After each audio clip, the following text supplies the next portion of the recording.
Policy, procedures, guidelines play a big role when it comes to cybersecurity, right? The company just wouldn't be able to run without this. So let's dive into this a little bit.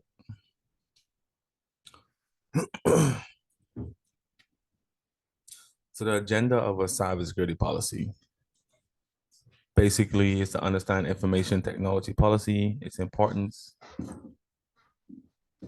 and the checklist to create an effective IT policy. We're going to discuss different policies, the costs included in implementation processes, and like training programs, right? And that's basically what you're enforcing with policies.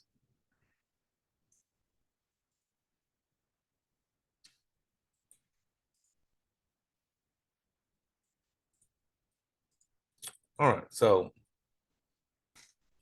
what exactly is a technology policy? It's statements describing clear options for how information technology can offer people effective and efficient government services and improve state agency operations, right? Referred to as an IT policy, right? Policies can cover investments, business applications, architecture, and infrastructure. So it can cover what you're paying for and cover applications that you're using for the business. Examples like O365. You basically you're only a Microsoft suite or we're only an Apple suite, right? That's when a policy can cover that. How it's designed, which are they going to be using Cisco, FortiGate, Palo, right? All going to be a part of your policies and procedures. Infrastructure, same thing. What you're going to use to build out your network and your IT infrastructure. It describes logic, the consequences of compliance or non-compliance, right? That's how you know. That's how you know. That's how you run your company. That's how you know what rules you should have been following. Compliance rules, no time frame, how fast things should be done, how fast things should be ready, um, compliance metrics, and the accountable structure responsible for its execution, right? Your organization readiness. Are you ready if you got attacked? Are you ready if a hurricane hit your organization? Like, do you have the backups in place? You have policies for that, procedures, how where we're gonna go, where you're gonna get the information from, when the information is gonna be held. Is there another location? Is there a cold site, a hot site, a warm site? Look that up if you don't know those terms. Hot site, cold site, warm site, those are different sites when it comes to backup recovery. These are all shaped by IT policies. They're all based on well-documented policies that all members of an organization accept and obey. Point blank in a story, right? Um, the importance of IT policies and procedures. Organizations and enterprises recognize the importance of IT and information and communication technology to their operations. They all know they need it to run. IT services are required for the management of operation duties and consumer purchases and other services. So, literally, again, I said it before, these control and guide um, how your department runs, how your infrastructure runs, how your company runs, how your management runs, right? Your C-suite um, executives. This is where they pull all their guidelines from. Firms must utilize, run, and manage these systems effectively and efficiently to ensure continuity and comply with regulatory and legal and statutory obligations. Right? Um, that's basically it. I mean, that's how IT policies and procedures work. Here's the thing though. Sometimes you're gonna be the one that write these. So here it is. if you go to a production environment or an IT service or job or whatever your endeavor is in the future, let's look at what it looks like when you don't have policies. Without any regulations, each contractor and employee will behave based on their interpretation of system management. So, could you imagine the chaos? People just doing things how they feel it should be done. No, I think this is the way it should be done by their own interpretation. People interpret things wrong all the time. So that's not a good organized environment. Okay. As a result, operational duties will be disrupted and inconsistent. Staff and employees will be uninformed of whether or not their activities are consistent with their organizational risk appetite. Right. What's the risk? Time frame for things. When are things done? When are reports due?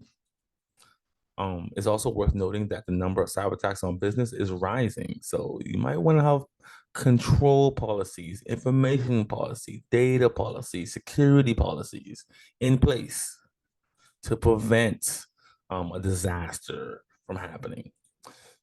Businesses must ensure that their systems are adequately protected against these security risks.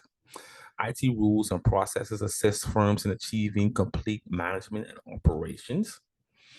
Corporations may safeguard their systems and client information from a security attack by following the rules. Plain and simple. Right? We have the rules settled for you, you follow them, and that would help you get through your job. And you have accountability and responsibility now. And you have something I call CYA, cover your ass. Right? Oh, I did everything here in my power and everything that's within our guidelines. Critical components and information technology policies. Integrity. Right? CIA. If you are in my class or will be coming to my class, you will be hearing about this a lot. CIA is now today more the 5 pillars, right? Because you have confidentiality, you have integrity, you have availability, you have authenticity, and you have non-repudiation. If you are in my class, we went over this in depth, right? It used to be called the triad, it's now known as the 5 pillars. Integrity relates to data security and privacy policies. No one should have the authority to delete or change data without permission. Regardless of changes, businesses must maintain consistency and accuracy. Confidentiality. Information must not be made public or disclosed to unauthorized organizations or persons. Availability. Access to private information should be limited to authorized parties only, right? Authenticity. Is this information correct? Is it valid? Is a person sending it have the credentials to even talk or speak or write about this topic? Is it coming from the right people that we expect it to come from? Non-repudiation, any license, policies, procedures that we have, policies that we have in place, and promises that were made in contracts cannot be stepped back on, right? You can't reverse and, oh no, I don't want to do this anymore, right? That's the 5 pillars. Okay, so overview of remote access policies for employees. This is examples of different policies, what they look like. This is one of them. It's called the remote access policies. Most companies have this now because most people work remote, or they have a team that works remote, or the hybrid where you can go remote and come into the office. Connecting to the company's network from any host is known as remote access. Remote access policies aim to reduce the risk of losses resulting from illegal access to resources, right? Policies will apply to all workers and contain procedures for sending and receiving emails, accessing internet resources. VPN access and disk encryption will also be included in the policy, right? So yeah, so this is what remote workers do. You have the access from a VPN, you have Cisco, you have all these different type of VPNs out there that you have the access to get into your network. We have went into VPNs in depth in my class already. If you're someone that's gonna be a prospect of our class, Hope to see you there. Class will be on August 1st. So you have a password creation and management policy. It's another policy you might see. Or you might have the right for your company if they don't have it. Explain how to create, implement, and review or define a procedure for establishing, updating, and maintaining strong and secure passwords. Number two, policies will include information on selecting a secure password and training and awareness. What's a strong password? What does it look like? Right? You're going to have policies on that. Contain guidelines for changing temporary passwords and the dangers of reusing existing ones. You know that little message that pops up says you can't use this password or a past password you used before. That's a part of your company's policy. That's why that's popping up on your screen. All these things, MFAs, you have to have a cell phone, you have to have Google authentication. Those are a part of the company's policies. Information retention policies, right? This became a huge thing after Enron. If you don't know about Enron, if you're too young to know about Enron, Enron was a really big company that did a lot of financial fraud, and the CEO was a big part of it. And they had a company that they did had a contract with that did their finances. And when the government went to investigate Enron, they deleted all of their paperwork. They shredded all the information. Right? They're still around today under a different name, by the way. So they made it, but they shredded all the information, which came forth ISO. I might have told you in the last video that ISO dictated all of the all of these policies and procedures that most companies follow today, all because of Enron. Enron has spearheaded. Let's say spearheaded. They did their dirt and um try to hide information that they had to create all these data retention policies. Now you have some companies that hold paperwork for 10 years, 15 years, 5 years. It all depends. And data has its own type of retention policies, right? These outlines which categories of data must be kept and for how long, specifies how the information will be stored and disposed, right? How you delete it, how do we get rid of it? Do we encrypt it? Do we wipe it? Strategies will assist in the removal of obsolete and duplicate data and the creation of additional storage space. Aids in the organization of data for future usage. Documents, customer records, transactional, informational, email communications, and contracts are involved in data types. Right? Policies, policies, policies. Everything we do is based on some sort of policy. Acceptable use of equipment policy overview specifies how computers should be used, and proper activity might jeopardize the network system, right? How we use things, how we keep them, where we keep them at, how we store them, right? Outlines the risk of associated with improper use of information systems. Are you playing video games with it, right? Are we just letting people borrow the computer, log into it, right? So that's what acceptable use equipment policies are. But that could be even industrial. It could be with trailers, tractors, trucks, right? Cars, anything with the company, acceptable use policies. Information system change management policy. This is going to be a huge thing when it comes to cybersecurity, right? See, all those other policies also about security. We help write those if they aren't there already. It guarantees that modifications to information systems are controlled, approved, and monitored. All modifications must be implemented with care to ensure that they have the most negligible, detrimental impact on services and consumers. It covers planning, evaluation, review, approval, communication, implementation, documentation, and post-change review.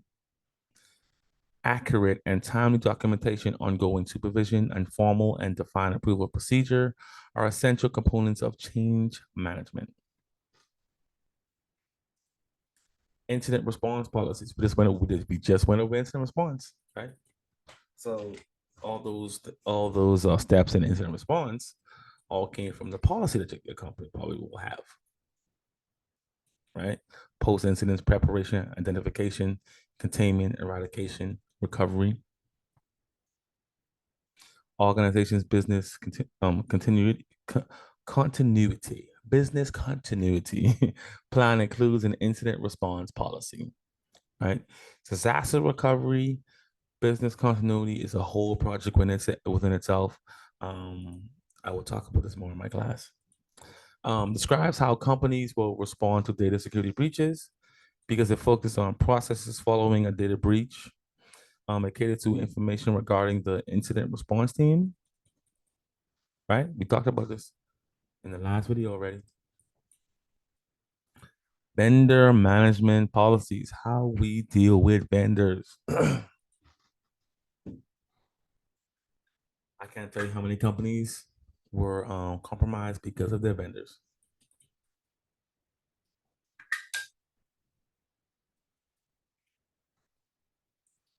Are they SOC 2 services certified? How does their SLA agreement appear? SLA, service level agreement. Remember that. Do they have security risk assessments every year? What are their plans if their products fail? What kind of network access will they require? Right? You have to assess them. You have data classification policies. How data is used, data at rest, right? Data that's in transit. Various categories of data, distinct values, will have different consequences if the data is breached. Right? You have highly restricted, you have restricted, you have internal use, intellectual property, copywritten data, corporate secrets, sensitive information, like personal information, right? Pi. If you have sometimes you have servers dedicated to Pi. Personal information, uh, highly confidential information. Individuals may suffer substantial harm or distress if their data is disclosed or incorrectly. You have people that have committed suicide because of sensitive data that got out. Right? This kind of stuff could be life threatening. People ruin lives, ruin families, ruin careers. That's why we're there to protect that. Your software usage policies, right? Third-party software, right? Not everything is going to be on premise. A lot of it now today is going to be in the cloud. So there's going to be a lot of software usage policies, right? When it comes to your employees, who is allowed to install things,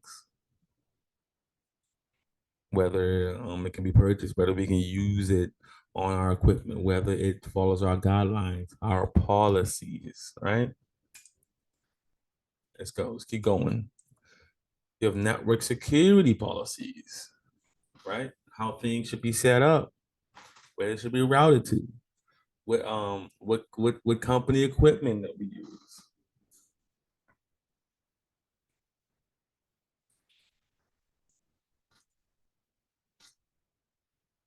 Access management, identity access management, whole project in itself.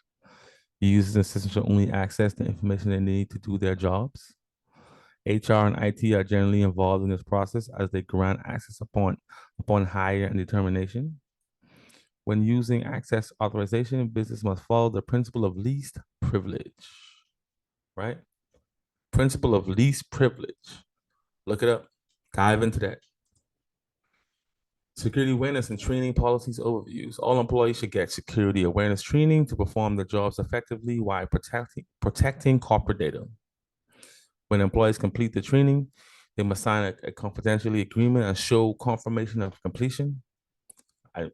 We all probably already had to do this at our jobs, right? When they talk about phishing, how to get attacked, and trainings, right? And just to sign off that you completed the training. Users should be educated about the organization's security policies through trainings designed by management. Education on a security policy and assistance in developing a knowledge of how the policy protects the business workers and customers should be among the security awareness and training policy goals. Information security policies for employees. Policies that change the most.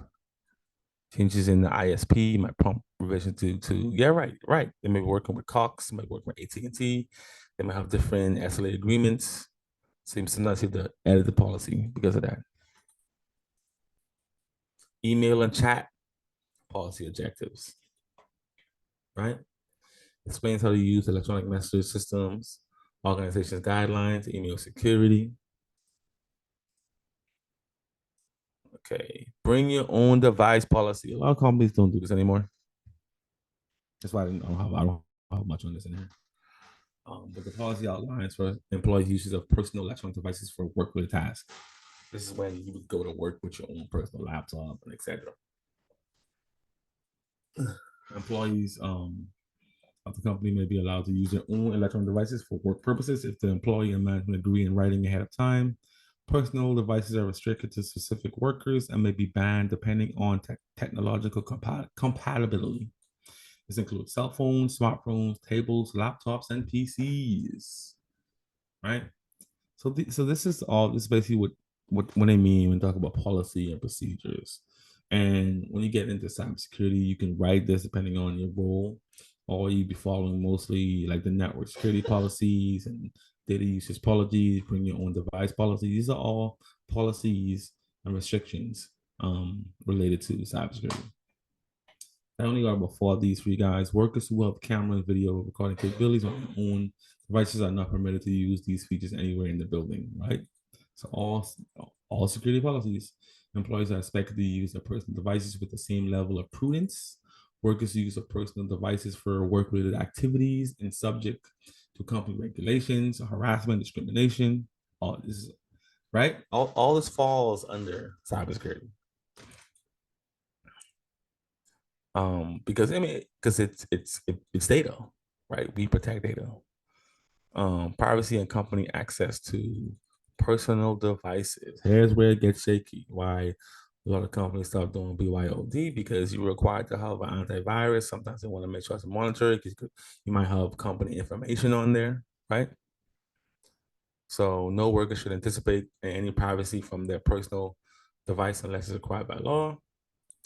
To establish the GDPR is big on that. In fact, the GDPR is not even, I don't think they even cover the US because of the whole Snowden, I think his name, WikiLeaks situation. If you don't know about it, look it up. To establish proper use, the firm reserves the right to monitor and record any communication that use the company's network in any form. During an inquiry or lawsuit, management has the right to analyze and preserve personal and company-related data on personal devices and release the data to government. Your company stipend to bring your own device policies. This is more on BYOD. Go take a look at that stuff yourself. Termination of employment and violation of BYOD policy. Internet usage policy and objective guidelines. You have guidelines on how you can use the internet at your job. Very straightforward. So this is basically the gist of policies and procedures, where they come from. They come from NIST, they come from PCI, they come from ISO. All are good reads. If you take a go and look up, go and look these up. So I can go further, but you know, let's let me show you guys some of the CSAT policies and what that CSAT, right? What that looks like. Let me pull it up real quick. Give me a second.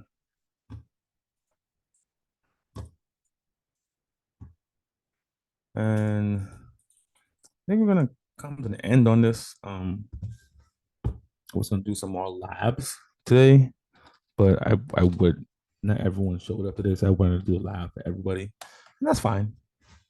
Let's see, CSAT assessments.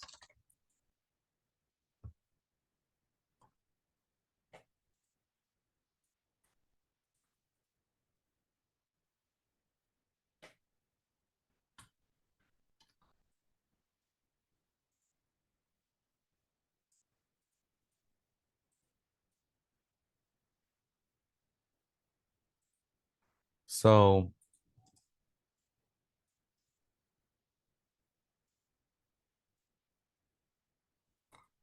this is what the CSAT assessment looks like. sometimes when you get at a company, one of the first things you're gonna do is do an assessment of the security posture. That's basically what you're looking at when you see that right here, right? Am I sharing? Share. Right. It's from the IBM website. Right here, we see is what it looks like. This one's called Guardian, and it's gonna have the different assessments. It's gonna ask you how devices are connected, which policies and procedures do they follow, are they up to date with patches, what service do they have, are things out of date. Pretty simple. That's what it comes down to. That's what it looks like in doing assessments. Well, I guess I'll wrap it up for the boot camp with that. I wanted to go over some more stuff today. I wanted to go over Sky Network. I guess I'll do that in class with everybody on Wednesday coming. But thank everyone that participated in today's boot camp. This is BlackSec, which is a branch of Yahweh Tech.